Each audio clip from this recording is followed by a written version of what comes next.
Bienvenue à tous nos auditeurs sur Radio Bel Air. Nous sommes de retour donc pour un troisième live aujourd'hui. Alors, je suis avec Skander. Bonjour Skander. Bonjour. Avec Amina. Salut Amina. Bonjour. Shadé. Et Gaston. Salut Gaston. Ça va ? Alors, aujourd'hui, on va commencer tout de suite, comme d'habitude, avec le fil d'actu pour pas changer. Alors, je vous laisse la parole, Skander, Amina. Bonjour Mélik, bonjour Skander. Bonjour Amina, qui est revenue cette semaine. Bonjour Mélik. Voici ce que l'on peut dire dans l'actualité de ce vendredi 23 novembre 2012. Dans le monde, le cessez-le-feu entre Israël et le Hamas à Gaza, entré en vigueur mercredi soir après une semaine d'hostilités meurtrières qui ont coûté la vie à 163 Palestiniens et à 6 Israéliens, a été respecté, mais Israël a prévenu qu'il riposterait à toute attaque. En France, la crise à l'UMP ne faiblit pas. Après la victoire annoncée de Jean-François Copé aux primaires, le camp Fillon a remis en cause le décompte des voix qui n'avait pas pris en considération ceux des dom-toms. Malgré les tentatives d'Alain Juppé pour apaiser les tensions, les deux camps ne trouvent pas de terrain d'entente. Une commission Juppé devrait se réunir pour définitivement départager les deux candidats. Gaston y reviendra plus tard dans son explication. France toujours, l'ex-président de la République, M. Nicolas Sarkozy, convoqué hier jeudi 22 novembre au palais de justice, s'est dit soulagé et heureux de ne pas avoir été mis en examen dans l'affaire Bettencourt. Cinéma. En l'espace d'un mois, le nouveau James Bond Skyfall est devenu le plus gros succès mondial pour un James Bond. Battant les records de Harry Potter et les Reliques de la Mort partie 2 ou encore Titanic, le nouveau James Bond ne cesse d'attirer les foules. Tunisie, l'Assemblée constituante a célébré hier, jeudi 22 novembre, sa première année depuis le début effectif de son exercice, le 22 novembre 2011, après les élections du 23 octobre 2011. À cette occasion, l'Assemblée a insisté dans un communiqué sur l'importance de moderniser ses méthodes de travail. En ce qui concerne l'actualité lycéenne, le CVL envisage d'organiser un bal de Noël. Un peu de sérieux. Un bal de Noël qui aurait lieu le samedi 15 décembre. Ce projet attend encore l'approbation de CVL et du proviseur. Merci Amina et Skander. Alors tout de suite, on continue avec l'explication de Gaston. Je te laisse la parole, Racine.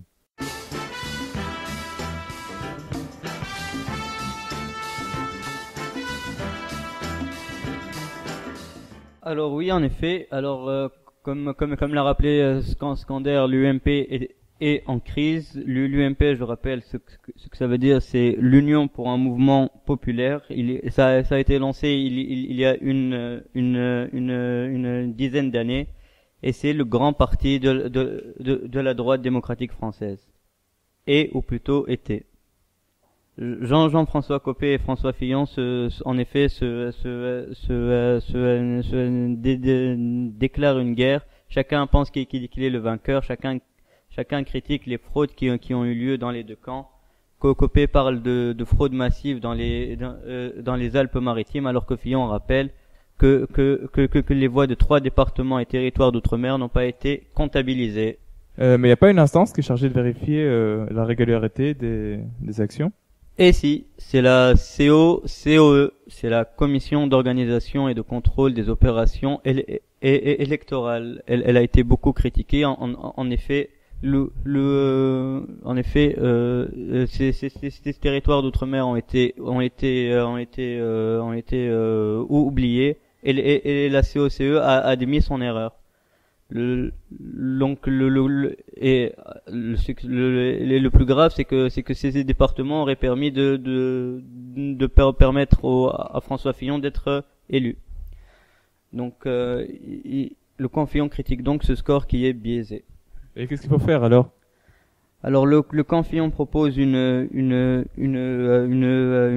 médiation qui permettrait une médiation faite par Alain Juppé, qui est un peu l'homme sage de la droite, celui qui a été Premier ministre sous Jacques Chirac, qui a assumé ses erreurs.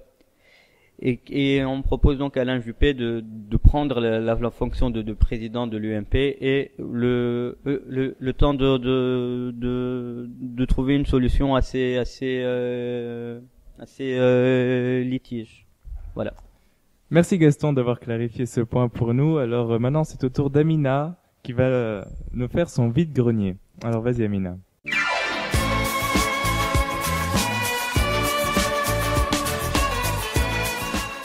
effet, alors aujourd'hui, j'aimerais vous parler de l'album de Pink Floyd, Wish You Were Here. Alors, un album très connu, c'est le 9e album studio du groupe Pink Floyd, enregistré durant la première moitié de 1975. Alors, l'album est sorti le 15 septembre donc de la même année. La production d'album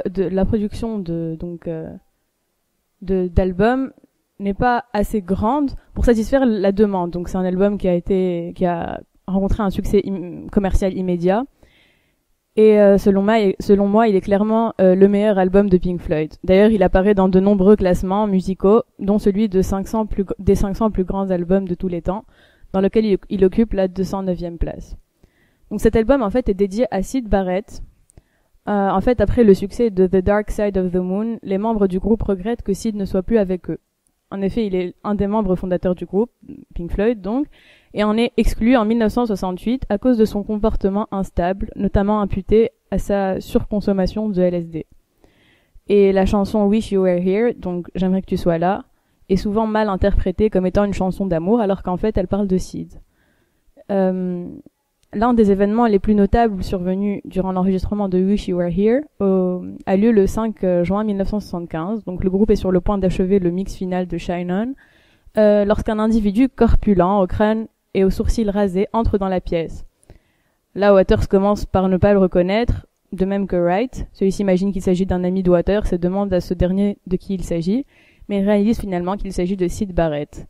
Waters semble avoir été profondément troublé par la vision de son ancien collègue. Syd dit être prêt à offrir ses services au groupe, mais ne semble pas avoir compris, en écoutant le mix de Shine On, que la chanson parlait de lui. Waters nuance cependant ce dernier propos, et il dit « Je suis très triste pour Syd. Bien sûr, il est important, et le groupe n'aurait jamais connu ce putain de décollage sans lui, vu qu'il écrivait toutes les chansons. Ça n'aurait pas pu avoir lieu sans lui, mais en même temps, ça n'aurait pas pu continuer avec lui. Shine On ne parle pas vraiment de Syd, il symbolise juste l'absence extrême à laquelle certaines personnes sont tentées de céder. Parce que c'est la seule façon pour elle de supporter la tristesse de la vie moderne, de se retirer complètement. Je trouve cela terriblement triste. Voilà. Et oui, comme quoi, même des personnes très proches peuvent être séparées stupidement. Hein. C'est assez triste quand même. Bon, maintenant on va continuer avec Skander de nouveau, qui va nous faire sa rubrique HTML. Donc, je le rappelle pour ceux qui savent pas, il va nous parler d'un point technologique, d'un truc intéressant qui est sorti il y a pas longtemps. Alors, Skander, de quoi tu vas nous parler aujourd'hui ?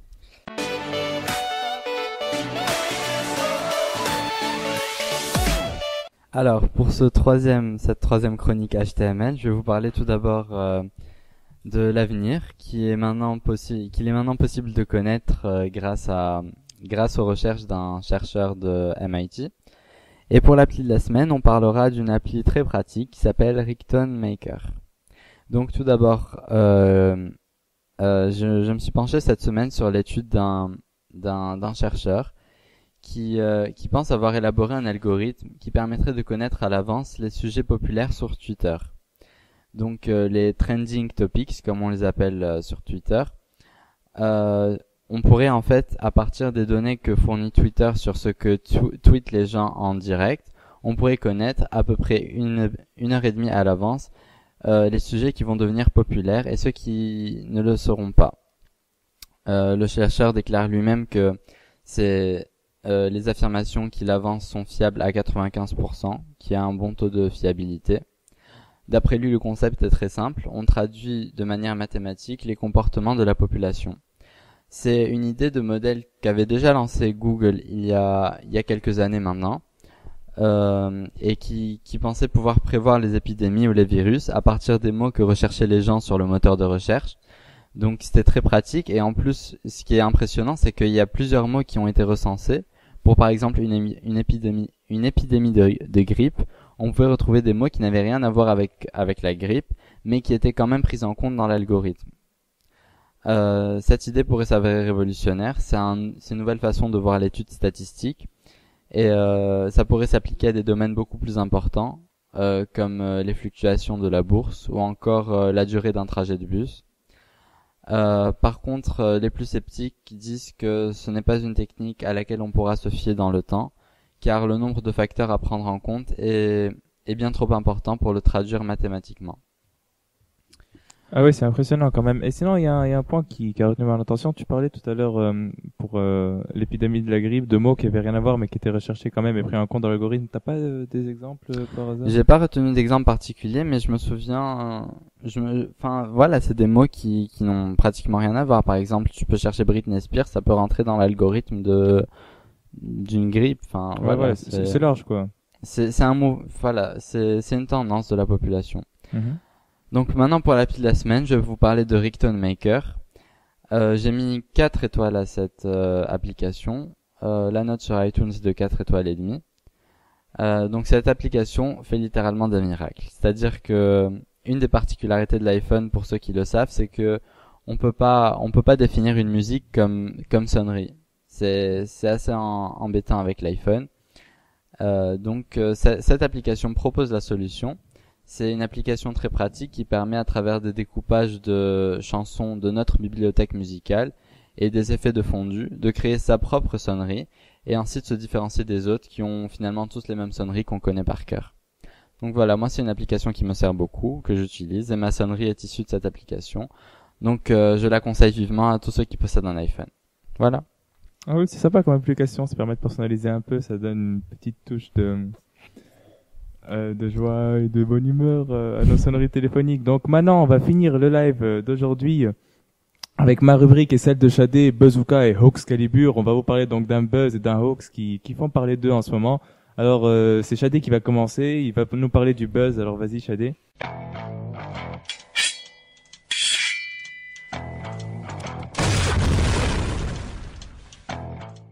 Alors bonjour Malik. Donc moi aujourd'hui je vais continuer sur ce qu'avait développé Racine la dernière fois au live précédent.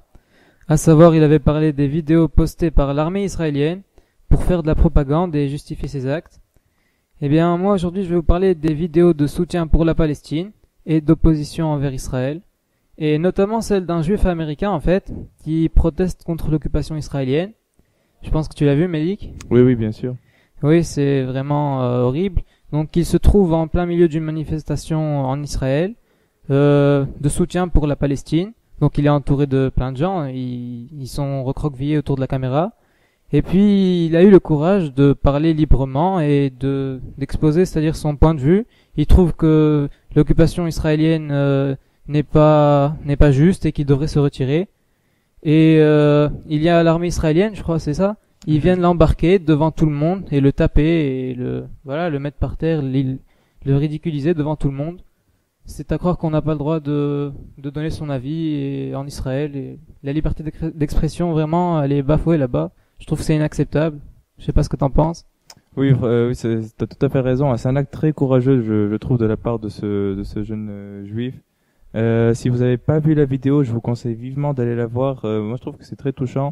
Il vous suffit de taper courageux juif américain contre sioniste sur Google, vous la trouverez très facilement. Elle a fait pas mal parler d'elle en ce moment. Alors, c'est à mon tour maintenant. Pour ceux qui ont écouté l'émission de la dernière fois, c'était assez triste, donc j'ai voulu aborder des sujets un tout petit peu plus joyeux aujourd'hui, histoire de pas vous déprimer. Alors, le premier hoax dont je vais vous parler, c'est un hoax qui a circulé sur Facebook. En fait, c'est du phishing. Il y avait une page, un groupe Facebook qui offrait des entrées gratuites à Disneyland, donc il suffisait juste de s'inscrire à la page pour les avoir. Alors bien évidemment, c'est complètement faux.